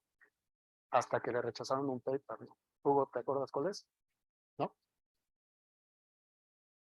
Y se enfadó y prometió que jamás volvía a mandar un paper a esa revista y lo cumplió. ¿Sí? Pero era la época en la que no había árbitros, ¿no? Ni exámenes predoctorales. Entonces, esa es la historia detrás de este paper. Así que el único aporte de Boris Podolsky a la ciencia, porque después de eso realmente no hizo nada, fue truquear y aprovechar su condición para publicar este paper que ha sentado las bases de algo que en algún momento cimbró los fundamentos de la teoría. Hoy en día entendemos que este paper está equivocado en muchos sentidos y en muchas razones, pero el valor histórico y filosófico de este paper es que dio lugar a las discusiones que nos permitieron entender el entrelazamiento como se los presenté en la grafiquita de las flechitas. ¿Sí? Bien, pues en respuesta, ¿qué es lo que dijo Einstein estos bichos, ¿no? Bueno, Einstein era tan buena onda que incluso después de eso, de que se enfadó y todo lo demás, firmó una carta de recomendación para que Podolsky adquiriera un puesto en una universidad. Así que de ese tamaño son las cosas. Pero no estuvo tranquilo, porque lo que hizo, como su nombre ya estaba ahí y ya estaba el paper, tampoco quiso hacer un escándalo de retirar el paper y todo lo demás. Así son los viejos, ¿no? Empezó a chatear con sus cuates. En ese entonces chatear significaba escribes una cartita con tu manita, ¿sí? Por eso era importante tener buena letra, ¿sí? La doblas, la metes en un sobre, compras estampas postales, pum, lo metes y esperas 3 meses a que llegue al receptor y luego otros 3 meses para que regrese. Pero si estás en México y conoces el correo postal, mejor espera lo doble. Y si tienes suerte, llega la correspondencia, ¿no? Entonces intercambió, estuvo chateando con sus amigos y entre ellos con este delincuente. Y porque le preocupaba mucho su imagen, le preocupaba mucho que eso que estaba escrito en el artículo de Physical Review lo adjudicaran con él. También jugaba al inocente, ¿no? ¿Cómo no se le va a adjudicar algo donde aparece su nombre? Y entre otros, le dijo a Schrödinger, bueno, mira, sabes, para serte honesto, no soy yo el autor de ese trabajo. Ciertamente hay algunas ideas mías vertidas ahí, pero fíjate, lo que yo pienso es esto. Y menciona el experimento del barril de pólvora y todo lo que tenía y tal. Y eso activó las ideas de este señor, que también siempre estuvo en desacuerdo con la mecánica cuántica. La mecánica cuántica es la de Heisenberg. Este señor es un copiador, plagió resultados. No le gustó la mecánica cuántica de Heisenberg, que es la mecánica cuántica, ¿sí? Porque se requiere álgebra lineal, que él no sabía. Y como era full profesor, tampoco estaba en disposición de aprender álgebra lineal.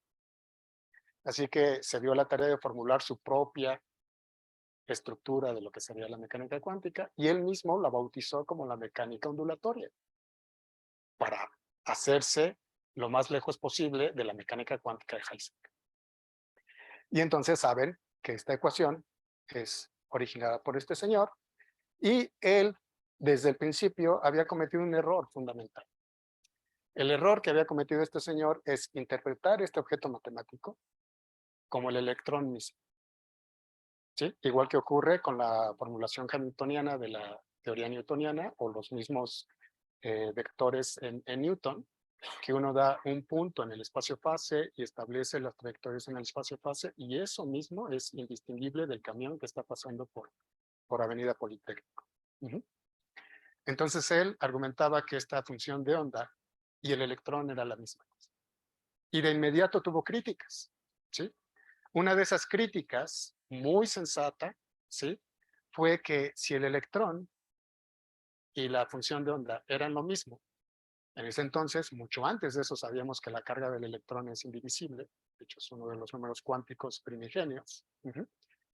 La función de onda, cuando la dejamos libre, como todos ustedes ya saben, se dispersa. Es no local, ocupa todo el espacio. Y entonces, ¿cómo podría entenderse que esto fuese el electrón? Significaría que la carga del electrón está dispersa en todo el espacio. Y eso no es posible porque la carga del electrón es indivisible. Incluso hoy en día. ¿Cierto, Pablo? ¿Sí? ¿O ya pudimos romper al electrón? Ni la partícula de Dios. Y entonces fue una de las críticas que recibió, entre muchas otras. Debido al intercambio que tuvo con Einstein, le cayó el 20, como decimos los que nacimos el siglo pasado. A ustedes no les significa nada, ¿verdad? Solo saben usarlo, pero no saben de dónde viene la expresión. Los teléfonos públicos funcionaban con moneditas de 20 centavos. Y a veces era endemoniadamente lento que tragara la maldita moneda. Y hasta entonces se estableció la comunicación, por eso dice uno le cayó el 20. Él es de generaciones antes que la mía, ¿eh? Cabe decirlo, ¿sí? Y se percató que había estado equivocado todo el tiempo. Y hay que reconocer que este bicho, insisto, un delincuente, supo reconocer en su oportunidad sus errores. Y entonces se dio a la tarea de escribir un artículo de revisión muy, muy largo, que es básicamente el mea culpa de Schrödinger. Entre otras cosas, dice que debido a ese intercambio que tuvo con Einstein, hay que reinterpretar su propia formulación de la mecánica cuántica. Y lo más divertido de este paper, observen también, es publicado en 1935. ¿Sí? A pesar de que el chateo no era tan eficiente como hoy en día, pues les daba tiempo de teclear tan rápido como para publicar todos al mismo tiempo. Entre otras cosas, con el mea culpa, habla de este famoso gato, del cual ustedes ya también han escuchado. Se percata de que haber asociado la función de onda con el electrón y pensar que los dos son lo mismo, fue un error. Entonces, tres padres nuestros y demás, y dice, vean, para que vean el nivel de la tontería que he cometido, vamos a poner un ejemplo extremo, ridículo. Vamos a asociarle esta función de onda a algo tan macroscópico y tan vivo como un gato.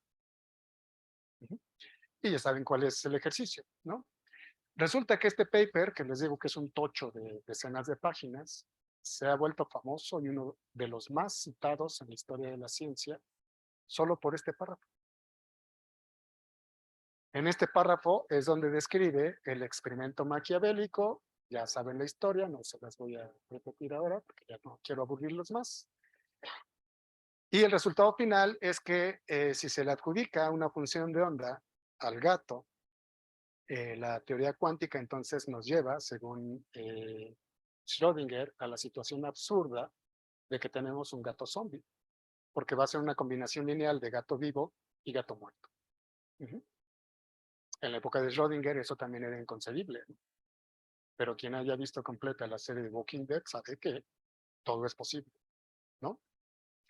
Así que eso fue el mea culpa, y de hecho es Schrödinger el que acuña el término en inglés, que ahorita se los muestro, no lo puedo pronunciar, pero del inglés se ha traducido a entanglement, ¿sí?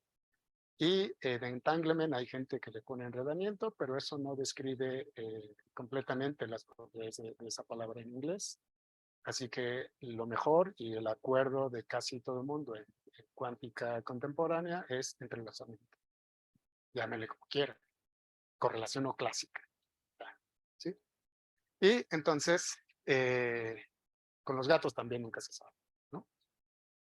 Porque el chiste aquí es determinar dos posibilidades, ¿no? Uno puede abrir la caja y observar al gato. Si el gato está muerto, sabemos que el átomo que está aquí ha decaído porque ya activó el dispositivo que mata al gato.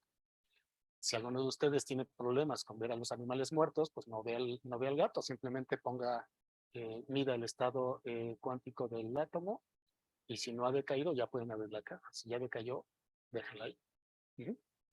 Y les digo, con los gatos nunca se sabe. Muy bien. Entonces, Schrödinger, en este artículo de 1935, introduce la palabra entrelazamiento, que repito es del entanglement y de esta expresión en alemán. Si alguno de ustedes sabe alemán, ¿tú sabes alemán? ¿No?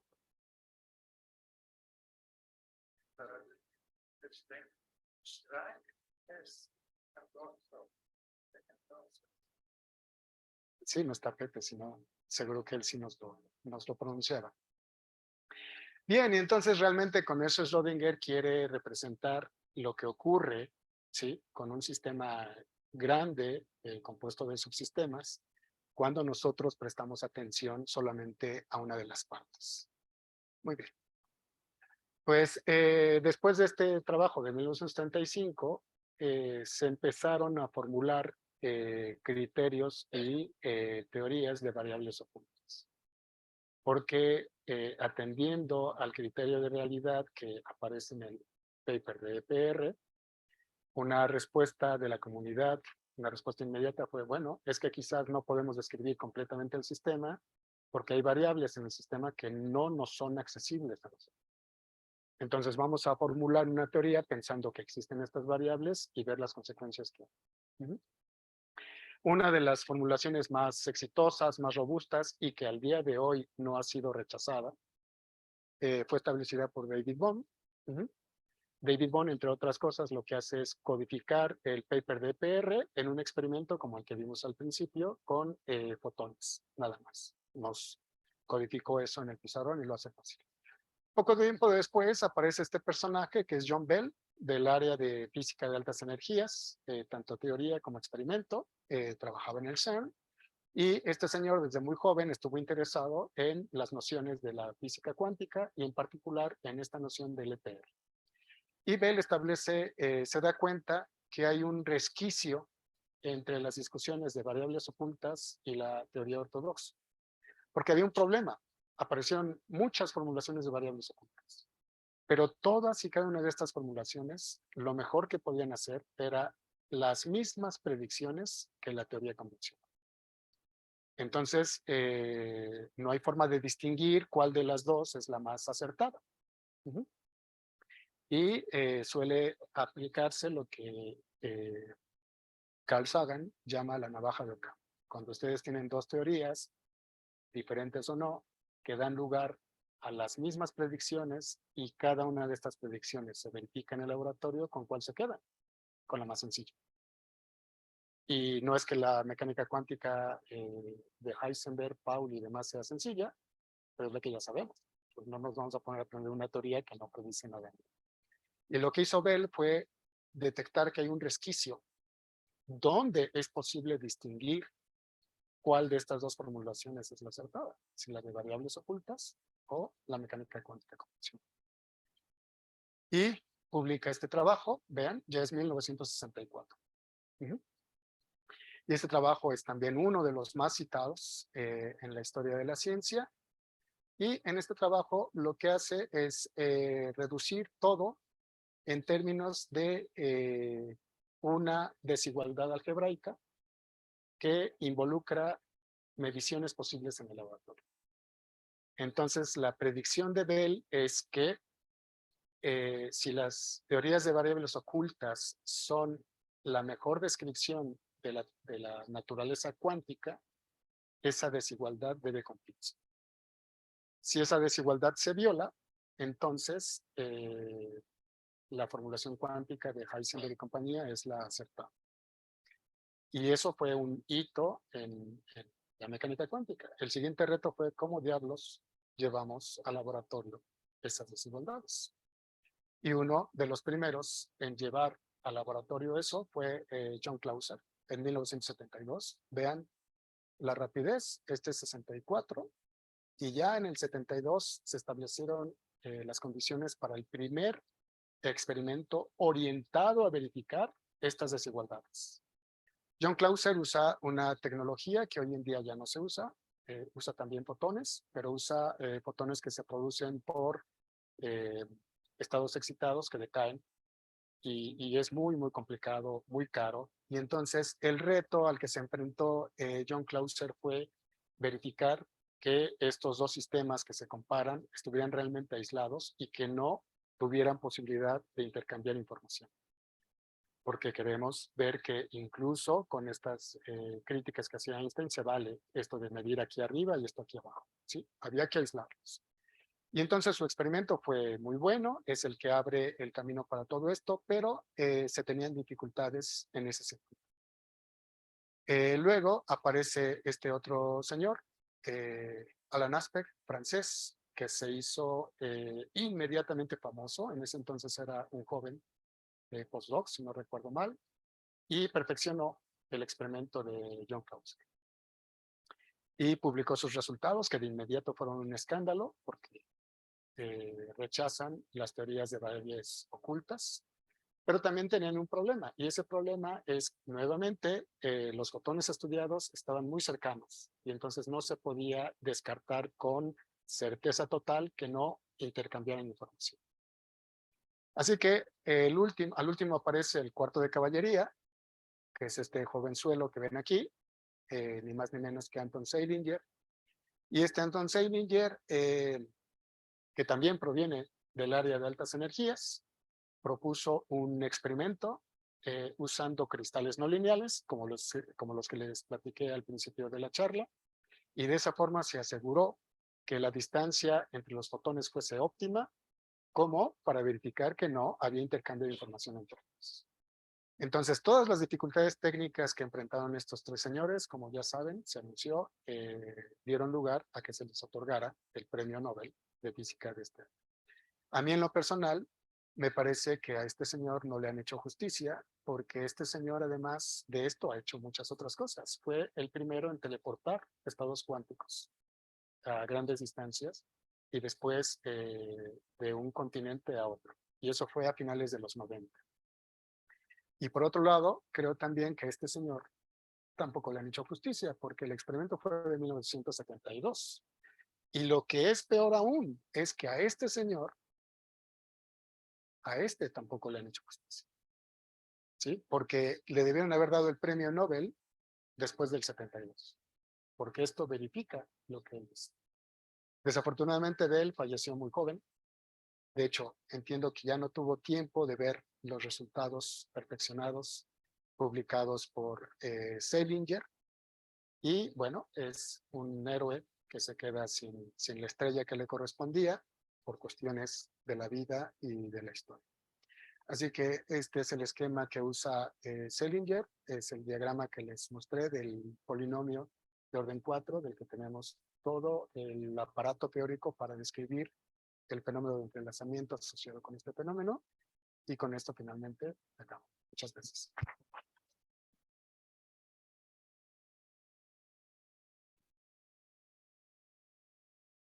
Muchas gracias, Oscar. Esta plática fue muy buena. Pues estamos en la sesión de preguntas, muchachos. ¿Tienen preguntas? ¿De dónde están los tacos? No cuesta. ¿No? Oye, una. ¿Cuál es la diferencia entre teletransportación y teleportación? Ya que mencionaste teleportación, ¿es una cosa del lenguaje? Sí, es. ¿O realmente es lo decepcionante que es la teleportación en el sentido de... Yo me imaginaba Star Trek antes de estudiarlo. No, es la castellanización de teleportation. Entonces, teletransportación o teleportaciones son sinónimos. Okay. Y en ambos casos se trata del señor Spock, ciertamente.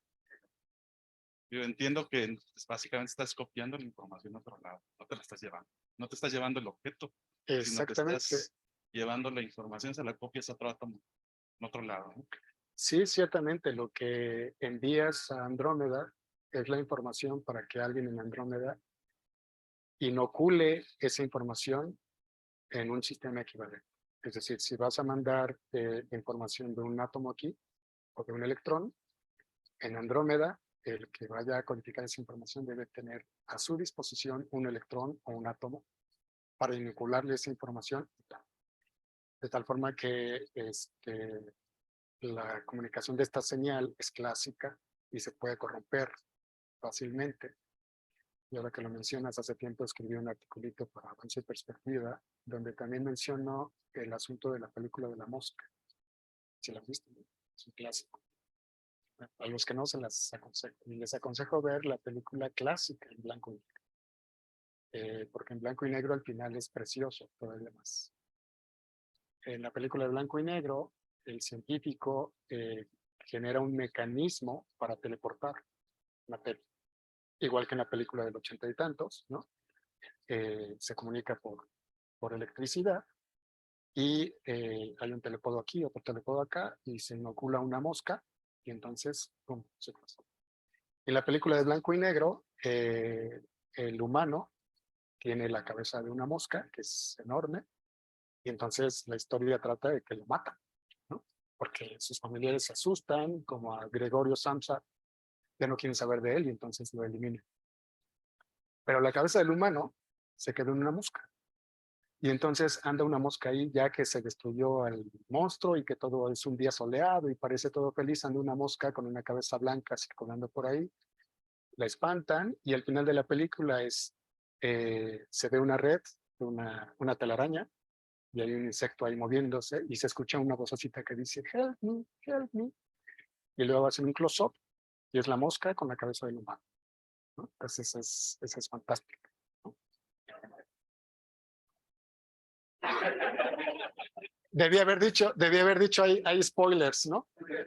Bueno, eso es porque cuando hicieron esa película, incluso la del 84, que también está buena y esa no se las spoileo, ¿no? La comunicación se contamina y ahí te hacen pensar que en efecto la materia que está aquí la mandas para allá. Y la verdad es que no. De hecho, el señor Spock debería tener mucho cuidado cada vez que dice Scotty, telepórtame, ¿no? Porque en una de esas, si la codificación se corrompe, corre el riesgo de terminar como mosca Brundle o incluso no llegar.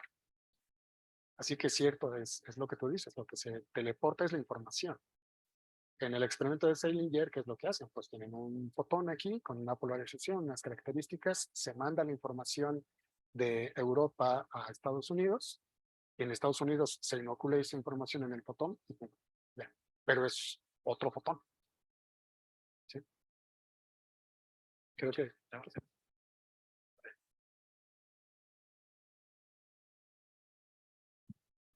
Tal, doctor, gracias por la charla. Yo nada más tengo una pregunta de algo que mencionó antes de esto últimos, de esto que el entrelazamiento iba, me permite decirle, variando en el tiempo. El estado estaba primero Sí. entrelazado, después se desentrelazaba y otra vez.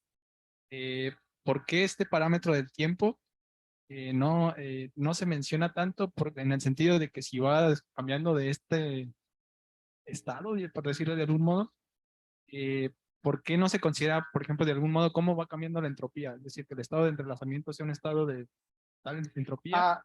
Sí, mira, no lo mencioné, pero también una medida del entrelazamiento la puedes codificar en la noción de entropía. ¿Mm?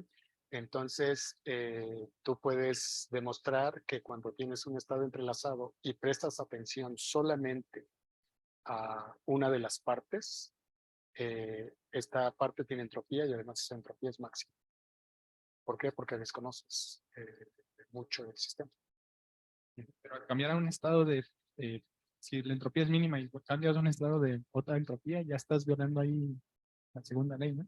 Bueno. No, porque el sistema es todo, no nada más una de las partes. Esta parte que si tú prestas atención solamente a la parte 1, ya no es una descripción de un sistema cerrado y aislado. Por necesidad es un sistema abierto, que está intercambiando información con su entorno y desde luego con la otra parte. ¿Sí? Entonces la otra parte, aunque tú aísles todo esto, la otra parte ya juega el papel de un baño, que es no conservativo. ¿Mm? Y ese principio que tú mencionas es para sistemas aislados y cerrados. Incluso la entropía del universo, piensas que el universo está cerrado, que no tiene fugas. Muchas gracias.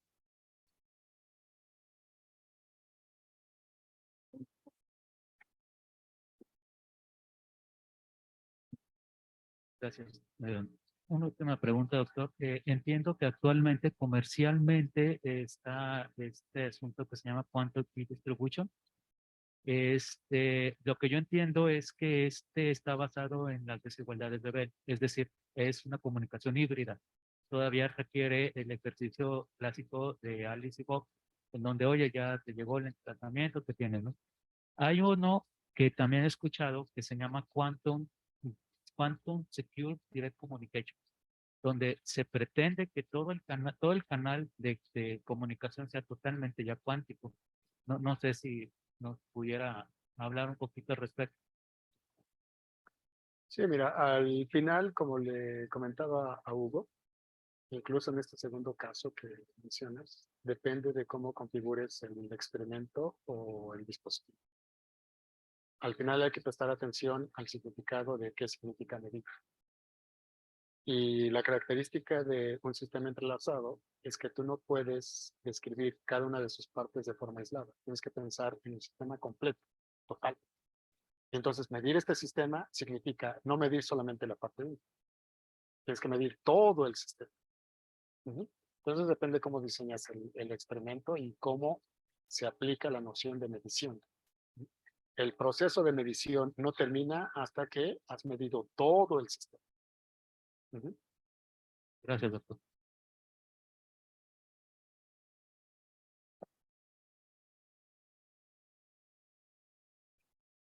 Todavía puedo cantar el rey si quieren.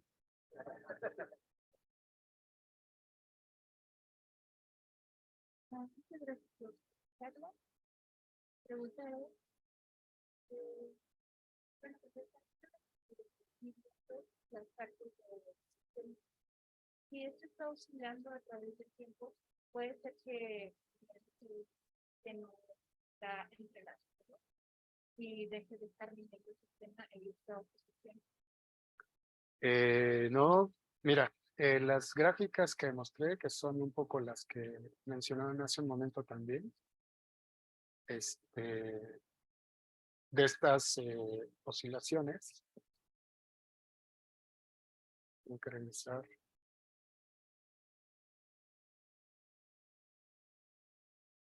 Aquí, te refieres a esto, ¿verdad? Mira, es que esto que ves aquí es el comportamiento del sistema 1. Si alguien más mide el comportamiento del sistema 2, va a obtener una curva parecida a esta, pero en esa curva aquí es 0 y aquí es 1. ¿Sí ves? Y eso muestra que están intercambiando información. ¿Sí me explico? ¿Eso era lo que me preguntabas? Llevarlo de un valle a otro, o sea, si hacen una edición justamente ahí, bueno, te daría información de si es un sistema completo o no. Sí, mira, repito que aquí, para esta parte del sistema, tú ves que la correlación es 0. ¿Sí? Recuerda que esto proviene de los átomos. Ujú. Si tú haces el estudio de la correlación entre los fotones que están en las cavidades, vas a encontrar que la correlación de los fotones es 1. Eso significa que la información que compartían los átomos fue transmitida a los fotones.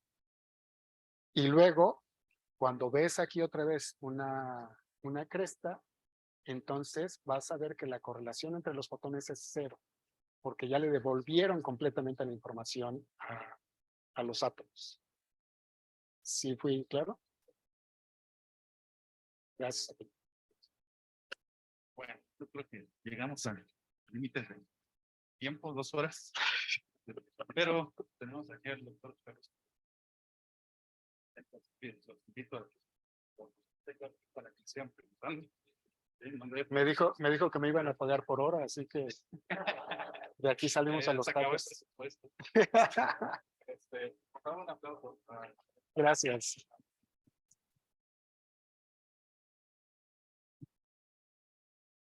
Gracias por la charla, Oscar. Gracias a todos y nos vemos el próximo año.